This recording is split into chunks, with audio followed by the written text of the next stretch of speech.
সুপ্রভাত, আবার চলে এলাম সকলের সামনে আমাদের রান্নাঘরে। আজকে আমি তৈরি করে দেখাবো কুমড়ো পাতায় লতি পাতুরি। ওই লতিগুলোকে আমি একটু গরম জলে একটু ভাপিয়ে রেখেছি। এবার আমি সর্ষে, কালো সর্ষে, রসুন আর কাঁচা লঙ্কা একসাথে বেটেছি। এবার ওই বাটা মশলাটা, তারপরে পরিমাণ মতো নুন, একটু হলুদ, স্বাদ মতো একটু চিনি আর চেরা কাঁচা লঙ্কা আর কাঁচা সর্ষের তেল দিয়ে ভালো করে মেখে এবার কড়াইয়ের মধ্যে একটু সর্ষের তেল দিয়ে এবার কুমড়ো পাতাগুলো ধুয়ে নিয়েছি। এবার একটা কুমড়ো পাতা ভালো করে পেতে ওর উপরে সব লতি মাখাগুলোকে একদম পুরো ভালো করে ছড়িয়ে দিয়ে তার উপরে আরেকটা পাতা কুমড়ো পাতা দিয়ে ভালো করে ঢেকে একদম চাপা দিয়ে রাখবো থালা দিয়ে।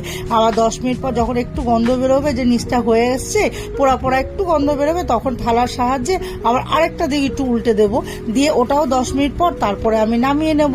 নিয়ে তাহলেই তৈরি হয়ে যাবে কুমড়ো পাতায় লতি পাতুরি।